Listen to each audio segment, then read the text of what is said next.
Hello everyone, welcome back to my YouTube channel. Today I'll be showing you how to use Format Painter.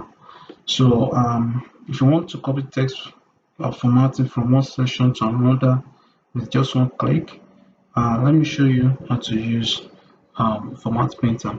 So take for example, let's say the first this particular text how to use Format Painter.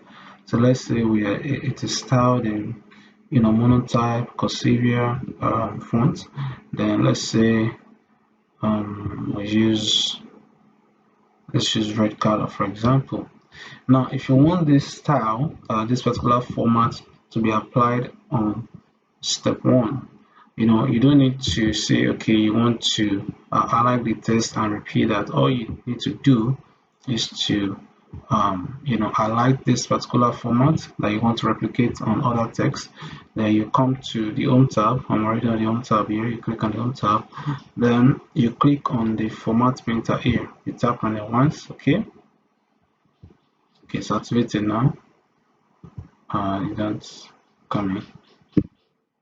Okay, so that's it. So you now select where you want to refer that.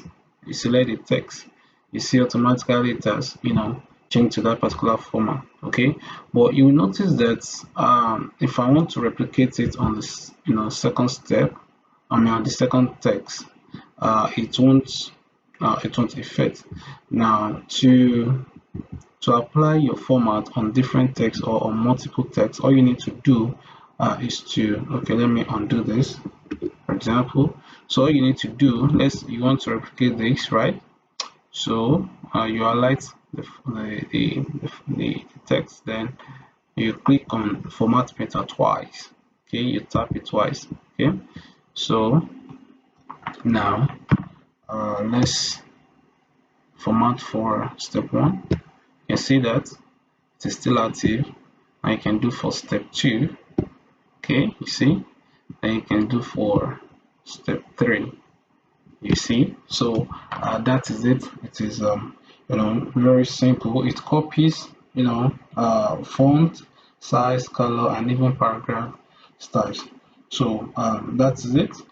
Do like, subscribe for more simple word art. Thank you.